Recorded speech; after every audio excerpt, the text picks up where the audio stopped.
Okay, it's time for one of my special guests on the Danny Sun Show now, and we never disappoint when it comes to guests. And we have a gentleman on the studio hotline now. Um, he is he is very well known up in the northwest, and we have Stephen from Take a Walk on the Wild Side YouTube channel. Just want to say welcome to the show, and thanks for talking to me today. Hi Daniel, thanks for inviting me on the show. That's great. I just wanted to find out more about yourself and your channel because it's really interesting. And Take a Walk from the Wild Side, that's the name of your channel. Where did the inspiration come from for creating this channel? Yeah, it's a good question. With last year, all the shenanigans we had last year with the pandemic, I was a little bit. I was on furlough from the job I was doing, and there was a point where I thought, well, I was kind of looking for something to do because there wasn't really much that I could really do. I was very limited in what I could do. So I thought, why don't I? A friend mentioned to me, why don't you go around town filming with your camera and talk about Blackpool? Because I've lived here all my life. And I started to do that. And that's really where it all started. And the name A Walk on the Wild Side, that came from another friend. I said to her, I said, what I want to do is I want to show all sides of the town. And that means going into the rough kind of areas as well. And that's really where the name came from. Brilliant. And can it be quite time consuming running a YouTube video, you know, trying to put the video together and mix it down and then upload it? Yeah, it is actually. Yeah, I mean, I am learning as I'm going along. I use free software to edit the videos, Yeah. so there's no problem there. I haven't had to pay anything to edit the videos. But yeah, I do like to add a kind of professional look to the videos as much as I can by using the editing software. And that can take a few hours to edit some videos. Yeah, sure. And when you're out and about doing your thing, do you get people recognising you, and do you sometimes get self-conscious? You know, whether you get funny looks like getting recognised in town. Yeah, I think at first, for the first few months, there was no problem at all. And I've had advice on quite a few people, and somebody else told me from the start, he said, if you're going to do videos, I would rather see your face introduce the video rather than you be behind the camera. Like some people tend to be behind the camera when they film these kind of vlogs like I do. Yeah. You never see them. And this chap told me, he said, I would be able to relate to you more if you showed yourself on the camera. So that's what I did from the very start. Yeah. I showed myself on the camera, and it's really gone on from there. And now I am getting recognised pretty much every time I go out. Wow, great. And what do you like most about your hometown, Blackpool?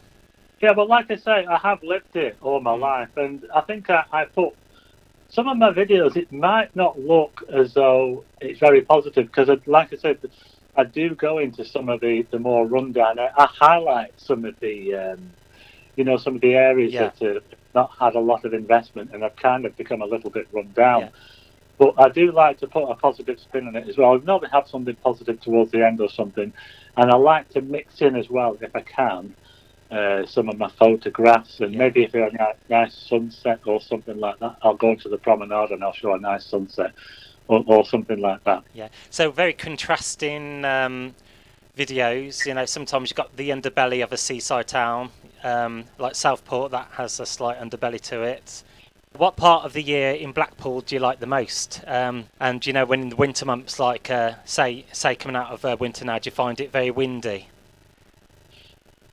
It can be quite difficult in Blackpool because we do tend to get quite strong winds in the winter, and that can play havoc with the audio. Yeah. And I have had a few problems with the audio as well.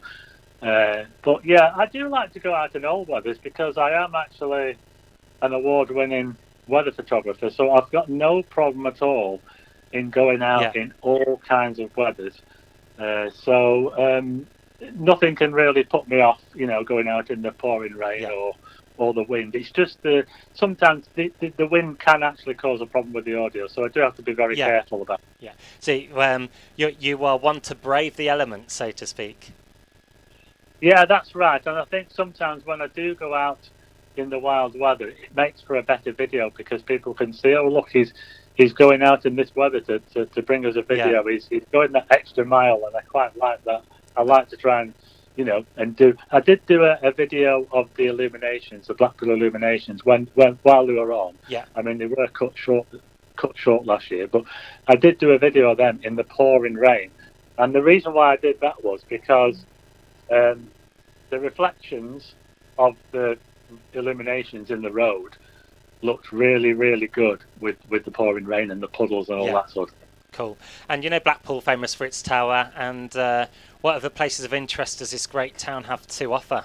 Yeah, obviously Blackpool has the tower, which is what everybody thinks about when they think of Blackpool. But obviously we also have the Blackpool Pleasure Beach as well, which is a very much loved theme park. And I've done quite a few videos on the Blackpool Pleasure Beach. And of course I've been up and down the famous Promenade from all the way from the south right up to the north, right up to the edge of Blackpool, showing all the piers, the 3 piers we've got, which are quite unique to Blackpool. I don't think anywhere else has got as many piers as what we have. So really all that as well. Yeah, and karaoke bars as well. Very sport for choice if you like a good old sing-song on the old karaoke.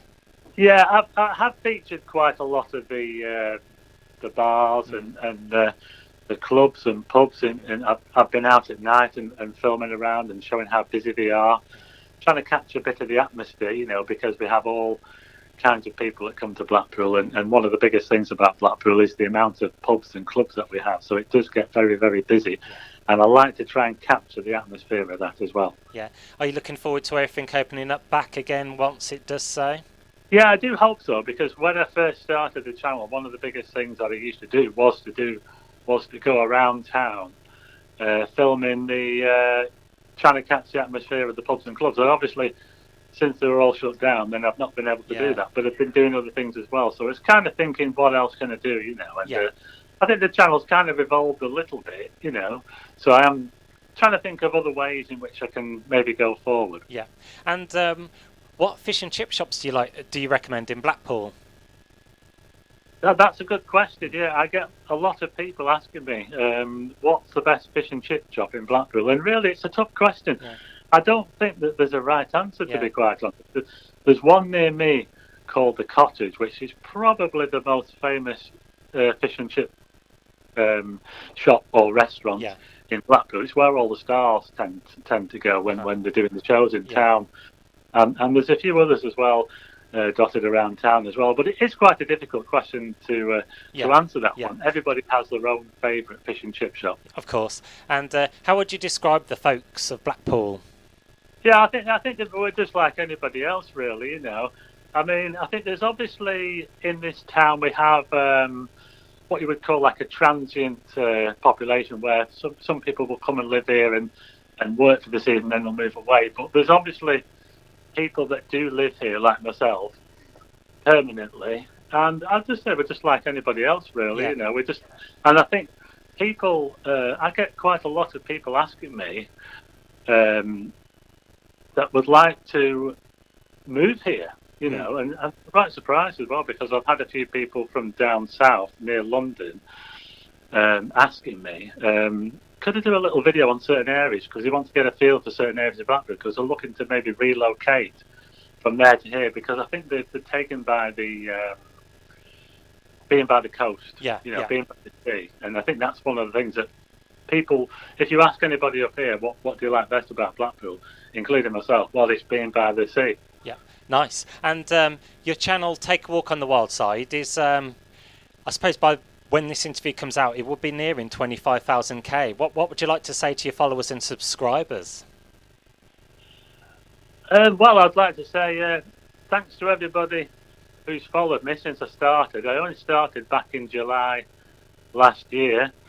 The channel already had about 100 subscribers, but that was my own sort of channel. It wasn't a vlogging channel, it was just a random sort of videos. But it very soon picked up to about 1,000 subscribers within a month. I couldn't believe it. Yeah. Then I was able to join the YouTube partner program, where I can have adverts on the channel and we can monetize the channel, that sort of thing. Yeah. And it's just grown and grown and grown. And some of the videos I've done have got I've several videos now over 100,000. There's a couple now I think that are over 200,000 views. So sometimes the subscribers seem to jump right up, after a certain. Particularly some videos I've done on hotels as well have done really, really well. They've had loads and loads of views, and that the amount of views you get also adds to the amount of subscribers you get as well. So it's really grown very fast, a lot faster than I thought it would. That's incredible. And finally, for what you've done for Blackpool, will we be seeing your very own Walk of Fame star on the Blackpool Promenade? Well, yeah. Well, like I said, when I first started, not many people probably would have known me. I think I'm known for my photographs in Blackpool because I've taken quite a few photographs that have got, fairly famous. But yeah, it's getting to the point now where I can hardly walk down the street without somebody recognising me from the YouTube channel. So I wouldn't put it past me getting a star. A star. Yeah. So we'll just have to wait and see. Yeah. Well, you deserve it anyway for what you do for Blackpool and the town itself. And Stephen, I just want to say, Stephen from Take a Walk from the Wild Side, taking time out to talk to me, Dannyson, on his radio show. It's another great interviewee. Pleasure having you on. Thanks very much, Daniel. Thanks so much.